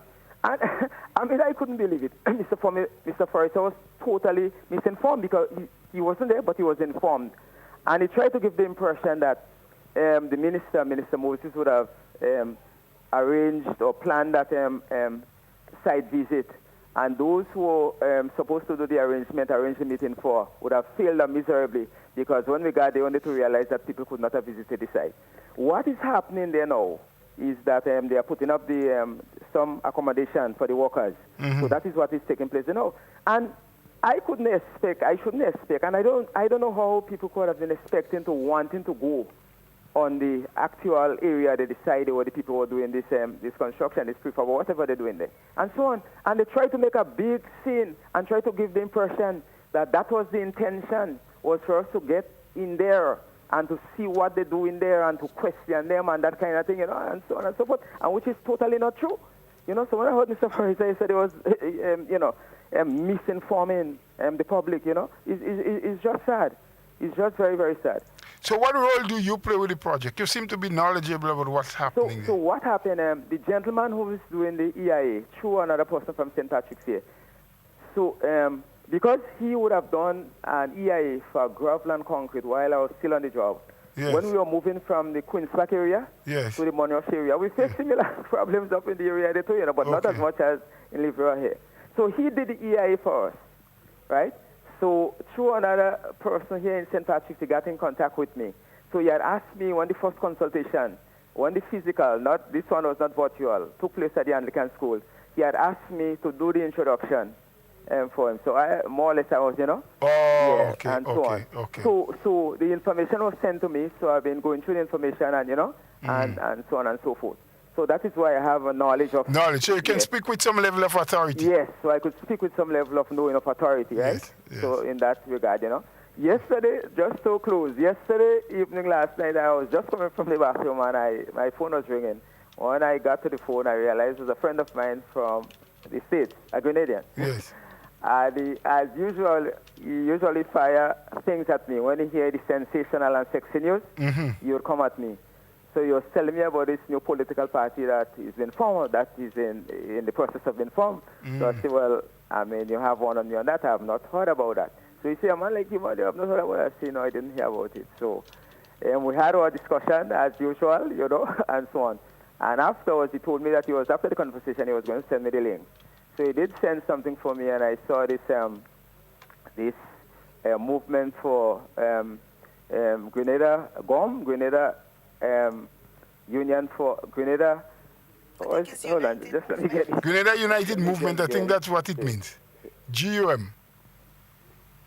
I know if he's listening to us. Grenada United Movement? Yeah, the Grenada United Movement. Yes. And they say they were a seven-man steering committee, whatever, but I see the three faces, the three young people who are the forefront of this whole thing. And it's good to see, maybe young people trying to get to the fore. Absolutely. But as I was saying to him, what I often question, whether they really, because words is quite easy to utter words, and sometimes we are good, we have the command of the English language, and we are convincing, we are eloquent or whatever and so on. But it's a lot more than that. It's a lot more than that because I saw some of the statements that they have made and so on. And to me, some of them smell very much like another political party. But leave that way. Be that so what are they? Just a movement at the moment, or are they a political party? Well, they say, but it's a movement at the moment. At the moment, not ruling out that they may eventually get into becoming a political party. They could be launched into a full-fledged political party. And that's good, believe it or not. I mean, I am an NNP and I hope to remain that. I don't, no part of me wants to change, not at this moment. And maybe, I don't know, I don't have all the foresight into the future, but there's not an intent on my part at this present time. But I am welcoming new people into the arena because it makes democracy more alive. I hope that they would only be sensible and do the correct things. Yes, because sometimes outside, on the surface, it might seem That's an easy task. That's it's no big It's deal. not an easy task at all. Why can't you do this and why can't you do that and the other and so on? Because as I say, that our people, we have to take responsibility, and we are not responsible enough. I always say that. I say that to my children all the time. Listen, we have to take responsibility. If we take responsibility, we don't put in all this pressure. We don't blaming everybody as we do, especially politicians and government and so on. We need to take responsibility. We need to change mindset. And if we want to see Grenada change, we have to be the change that we want to see. Exactly so. Exactly so, sir. And I think that's an excellent note to end on. Okay. We thank you as per usual. Your sharing is always one that we look forward to. Yes. And I hope that you will remain in a position where you can be able to share some light on that project in St. Patrick's. It could be a game changer, not just for the parish, but I think for the whole eastern and northern section of St. Andrews. Again, twin with what that project that is going to happen in St. David's, the Six Sense Hotel, where some work has started. It means that whole corridor, getting out of St. George now, which is really the capital of tourism, we can see a lot more movements on that eastern corridor up to the north. Strange enough, I was speaking to another person on the site, a young lady from River Sally. Yes. And she told me that they were trying to organize this young man to get him into one of the programs, the youth programs that they have, the Imani or what have you and so on. Mm-hmm. And he said to her a couple of days ago, that was last week, that he's with the Chinese, they got a hold on with the people there. Yes. And he seemed to be learning something from them. So he would put this on hold. On hold, right. So you understand what I'm saying? Transfer of knowledge and information, especially in construction. It's critical. The Chinese are very, very good at that. Because sometimes when you have big projects, foreign investors, and then we have to look outside for skill sets. People get hard problems with that. But sometimes it's a fact that our tradesmen, sometimes they are not consume it enough. And that's a fact. Mm-hmm. We need steel, at a particular level, and so on. Anyhow, thank you for again. listening to me. And, Thank you again. Thank you so much, caller. We appreciate. We may probably have room for one more call, Ms. Duncan, if another one comes in. I'm looking at the time. Maybe two. If they're not very long. I hope they won't be very long. So at least two more people can call. If you have been trying and you have not gotten through yet, we do have room because, the discussions are open. We today we haven't been talking about anything in particular, just the fact that we need to take responsibility, take a hold of what is happening around us and be much more responsible, be in charge of what our present moves are and what our next move will be. Absolutely. And we do have one of them now. Yeah, we have another call on the line. Good morning. Good morning to you, Ms. Duncan, and good morning to Mr. Bowler. And how are you, my brother? I'm all right for the time being. Great. Yeah, I don't know if you listened yesterday to the point and GDN. No, I didn't get it at all yesterday. Okay, Mr. Terry Forrester was on. And Mr. Terry Forrester told the nation that he was not a member of the government, the NMP government. He was not a cabinet member. He was just a member of the party. And all the time when he goes to the radio or to the television and make any statement on the party or the government, is that they give him a piece of paper and they write something for him and he go and defend it. Now, I think that's the most brutal and dangerous statement to make coming from a man of his caliber. Because if you are the public relation officer for the party and somebody is going to write something and give you to go and defend the party, and you're going to go and defend the party without knowing, you never sit in a cabinet meeting, you say, you never was a member of the government, and you're going to go there to defend the party and the government, I think that's a notorious liar. That's strong words, though. Huh? I said that's very strong words you're using. Yeah, I'm saying that. I'm saying it openly. That would be a notorious liar. Because I cannot see how you could just take a piece of paper and go and read it out to the public and defend the party and the government without you having any facts. Somebody writes something, you don't know what it is. You don't know whether what they say is true or not. And you were public relations officer for the most longest time of the party. There was a time when he asked to ease him up from the public relations work. To go, I was there at the meeting, to go and do other personal work. He came back after as public relations. When you don't know what they're writing for you, and you're coming back and you so like that job?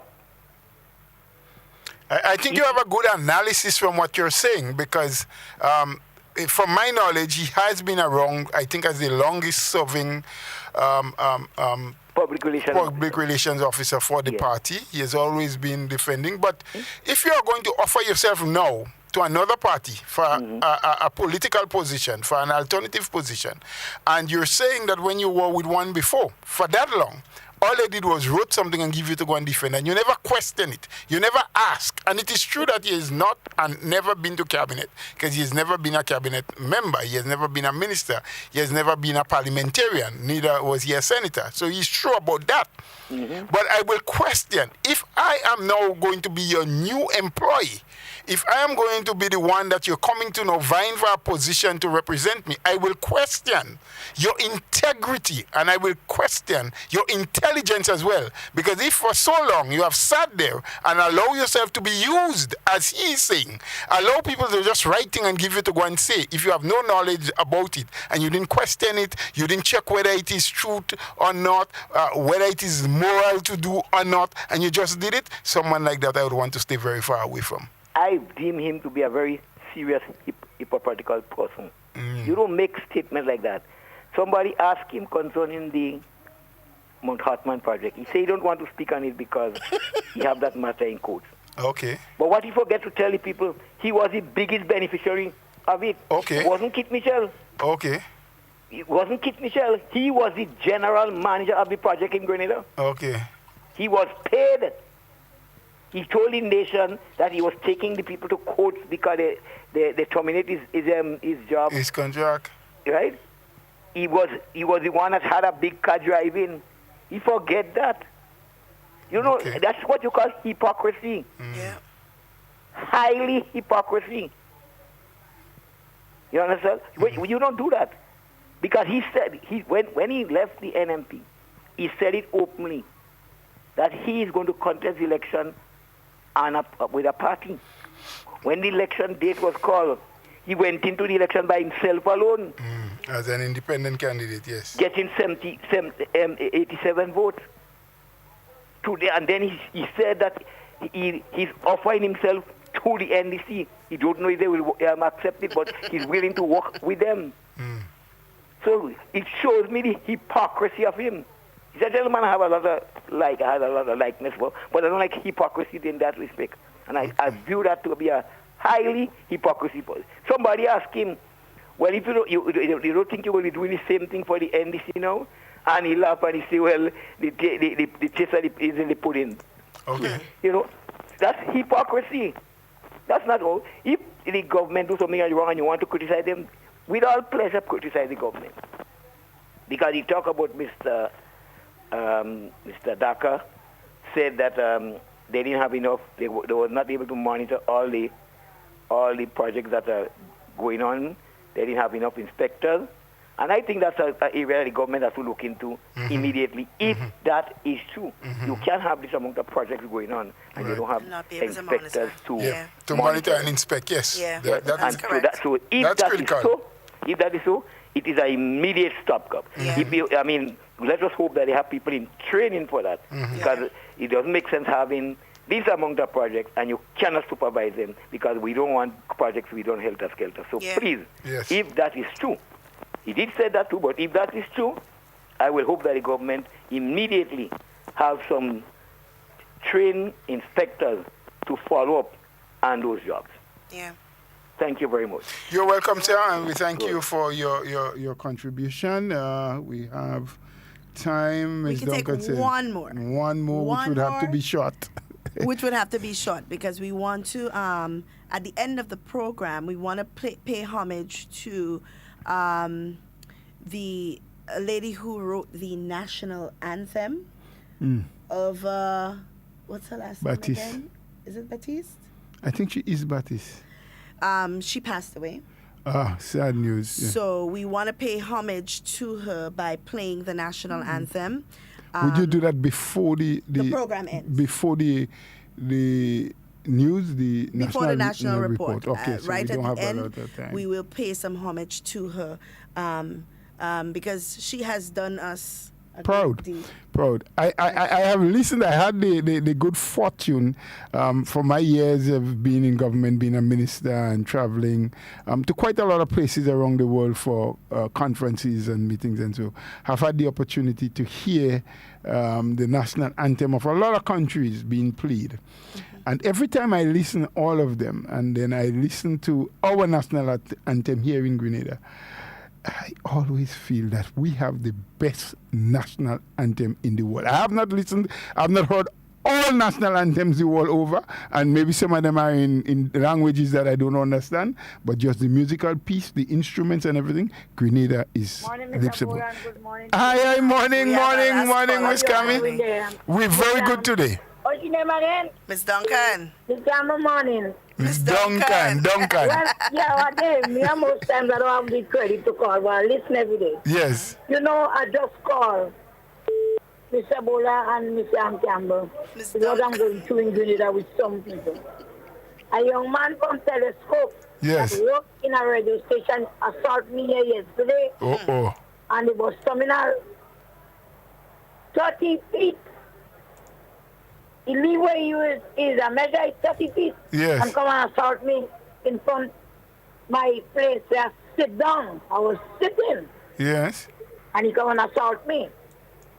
He's an NDP guy. It's against the law. But I'm going to take the matter. I'm going to take it to court. I'm going to take it to court. And he come right in the face. But I control my anger. Thank God. Understand? Thank God. I'm control happy. my anger. And he called me a old stink lady. Oh, Lord. He said to them that there's here some other busmen and this is supporters. And yesterday he come and assault me. But I'm not going to lose this one. I rather lose in front of the magistrate. That she tell me, Miss Scott, I throw the case. Okay. But I'm going to make him an example. I'm serious for Almighty God. Because I haven't told the man anything. I don't even know the man name. I seen him every day passing, but I don't even know his name. You understand? And he come right in the face. 30 feet. He leave one side and he come in front of me, sir. Or you have a good day. Thank you. Bye-bye. Take care, Miss Kami. I'm glad that you kept your patience, that God had been with you, that you did not do anything to further anger the individual or to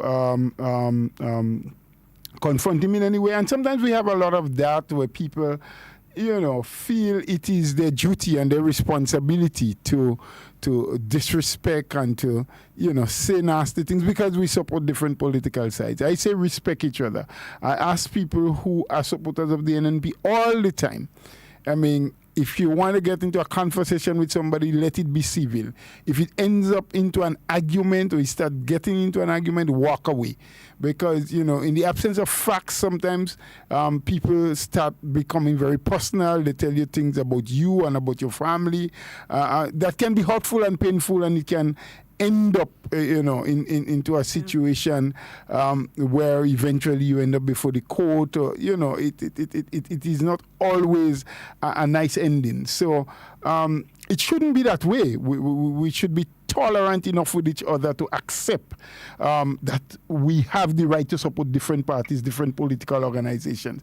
But, we are running out of time. We need to play the national anthem in homage for the death and the passing of the writer of that anthem.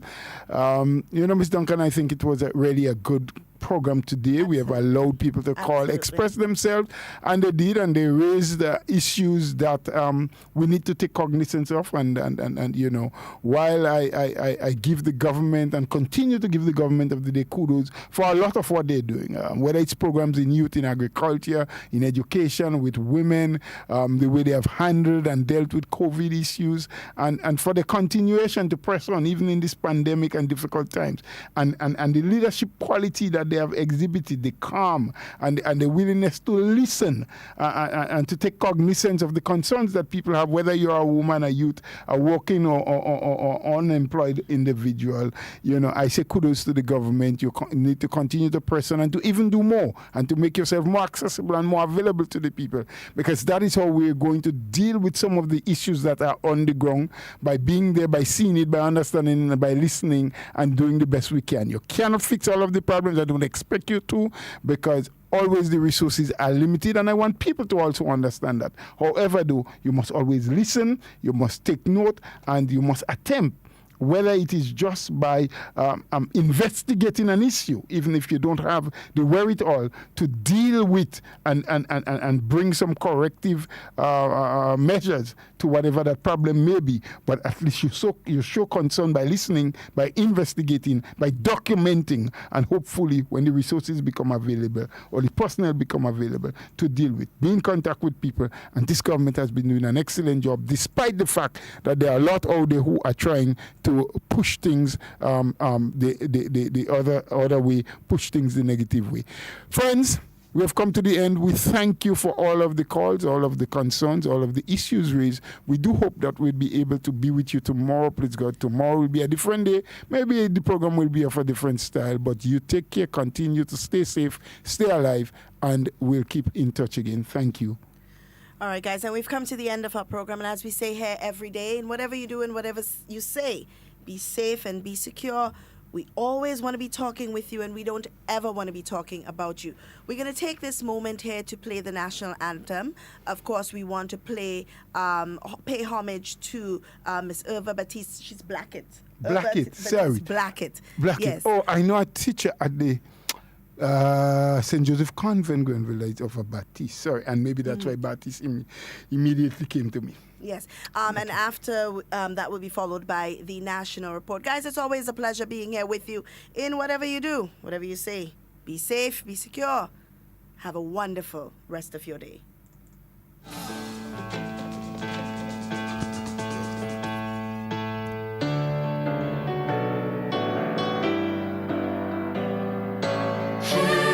Grenada, land of us, we pledge ourselves to thee.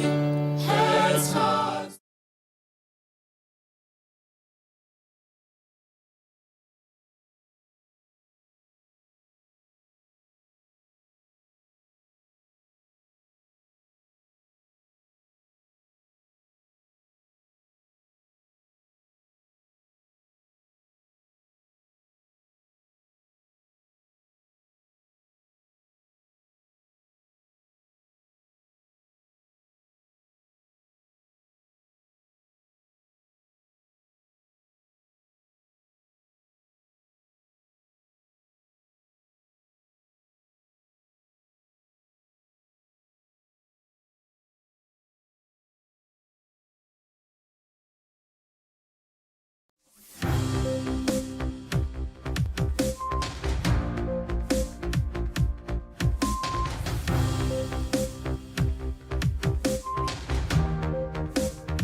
Prime Minister says recommendations from young people will be given priority in the 2021 budget. We'll have details to this story and more in the national report.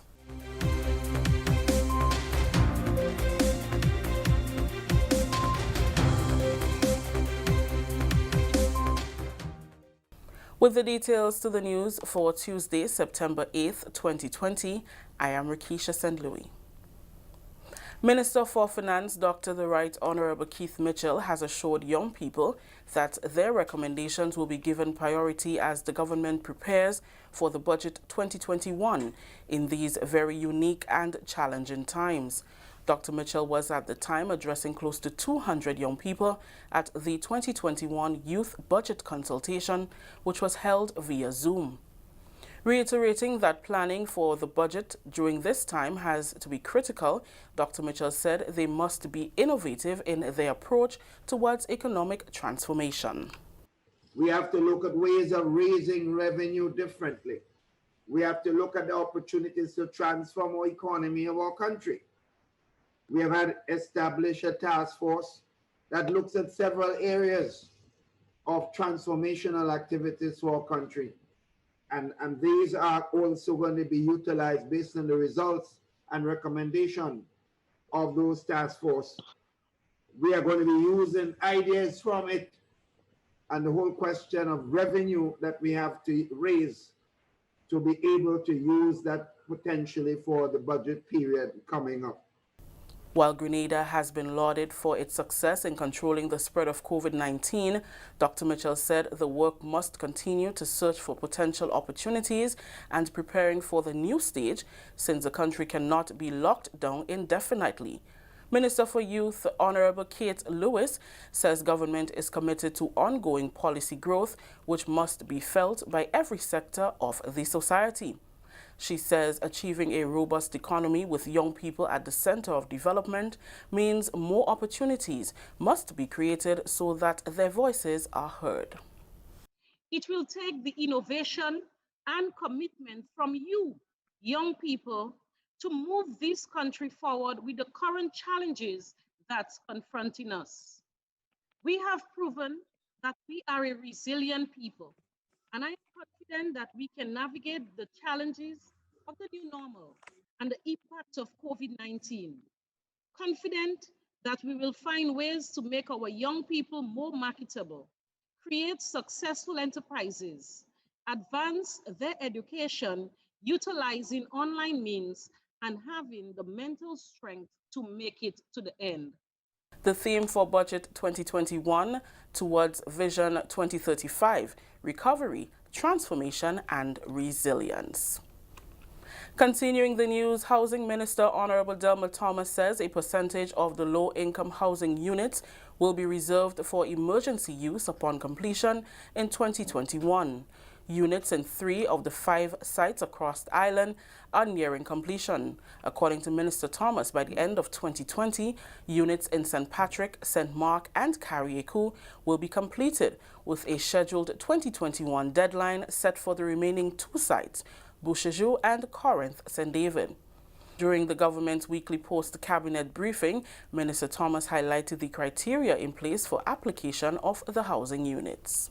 Persons who already have a house cannot apply for additional house. So if you have a house before, you cannot apply and say, well, I want a unit for my child, or I want a unit for what I'm in St. George's to use. So you have to be persons who never own a house before. That's the first criteria. Low-income owners. So if you're owning a particular low income, then you'll be given priority for those housing.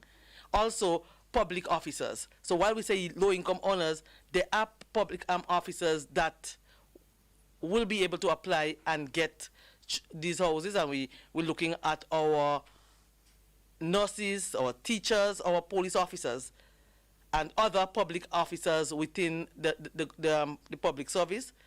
There's a percentage. So the majority will be for very low income owners.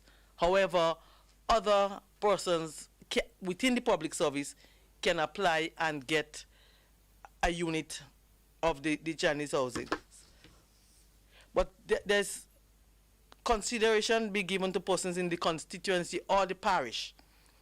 So priority will be given to them. A percentage, she said, will be reserved for persons with disability, persons living with an abusive partner, victims of a fire as an emergency shelter. There's also a percentage that will be held back by the ministry, and it's something that we have done in the other sites for issue of violence, domestic violence and other forms of emergency housing needs. So sometimes there's a fire, you will rebuild, but you do not have a place to live at the moment. And therefore, we will have free units that you can use for a period. So it will not exceed 6 months. Those units that will be kept by the ministry and be loaned, as it were, to persons needing an emergency shelter will be for not for for more than a period of 6 months.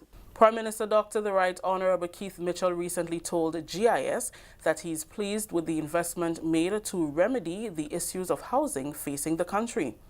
He reiterated that priority will be given to those in need of the units. The investment in the housing scheme also is of particular importance. One of the most daring needs of the community has been the lack of housing facilities in the country as a whole, and we have seen the development in several areas. So the Northwest, people in the Northwest area felt that they need to see some activity. So among the houses that we had negotiated in 2004, we're getting a significant portion now. And hopefully by February, March next year, that project will be completed and therefore the houses will be given out. The Ministry of Housing is the one responsible for it. They have already have application forms out so people can start applying because they will state certain conditions. In other words, the priority will be given to people who have absolute need. People who are able to get a loan and build their own homes will not be the ones a priority for this particular project. This is the National Report. The news will continue after the break. The house was shaking. Then started so we hear bang, crack, and the roof had gone. Man, I was so scared, I nearly wet myself. Only those who have lived it can truly understand the devastating fury of a hurricane's wind. The house across the road just get up and roll over. Hurricane force wind. It's a hazard. Hazards. Take control. Reduce your loss. You can hurricane-proof your home. For example, make your roof more wind-resistant by using screws instead of nails in its construction. Find out more about hurricane force winds and other hazards at your local disaster office. A message from the National Disaster Management Agency and SEDERA. Welcome back. Despite the global slowdown in various sectors due to the COVID-19 pandemic, the Agriculture Division in the Ministry of Carriacou and Petite Martinique Affairs and Local Government is boasting increased crop production at the government's operated farms for 2020. More than 15 acres of land have been cultivated at the government's 3 operated farms on the island. Senior Agricultural Officer Benson Patrice says following government's call to the nation amidst the COVID-19 pandemic to place more emphasis on backyard gardening as a means of food security, the division saw it fit to lead by example. The call went out for citizens in general to take a more serious approach to backyard gardening and agricultural production in general. And of course, being the lead agency on the island, we decided to champion and be an example for farmers in this regard.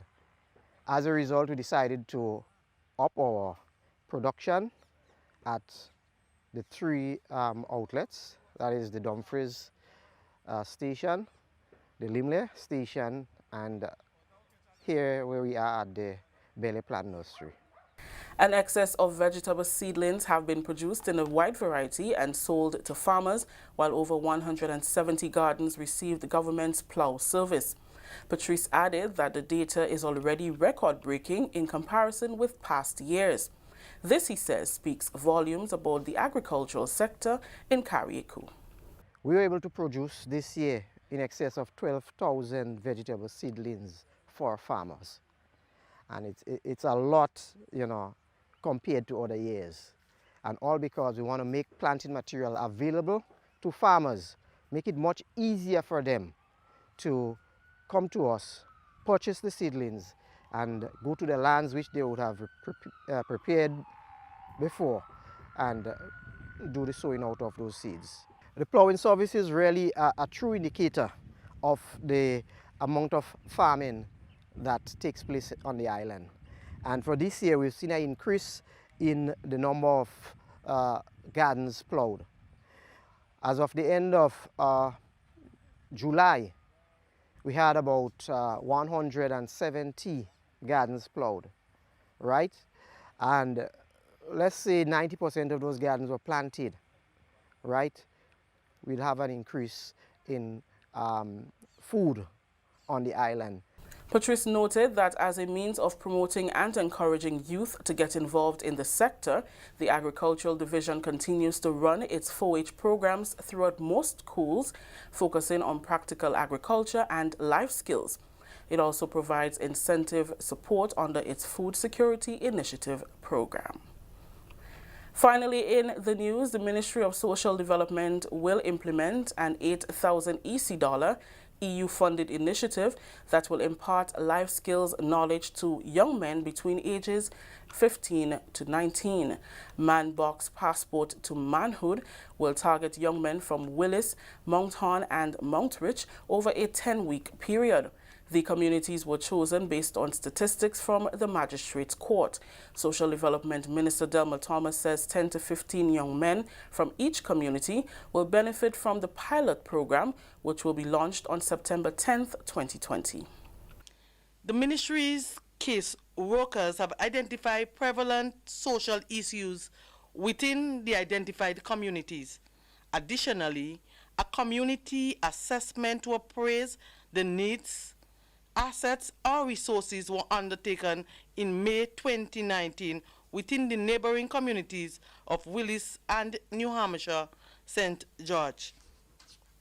The following are some of the reported social issues emanating from the assessment: lack of poor parenting skills, unemployment, consumption of drugs and alcohol by both male and females, incest, disrespectful attitudes depicted mainly by males, and we also had truancy.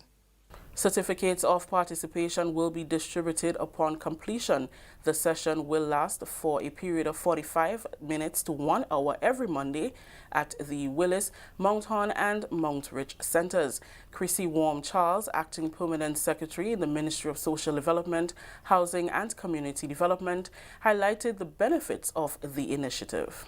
Yes, often it is said that our focus is primarily on women, all right? But this man box would prove to be different in the sense that it would be exposing our young men, you know, to different life skills, strategies to assist them as they encounter any difficult moments in our lives, and especially transacting in this period, right? So we've also noticed that, you know, over the pandemic, we would have had 3 suicides for males, right? And this is part of our ministry's response to address situations such as these. So I think it's very important for us not just only to focus on our women and girls, but also very important for us to focus on our males.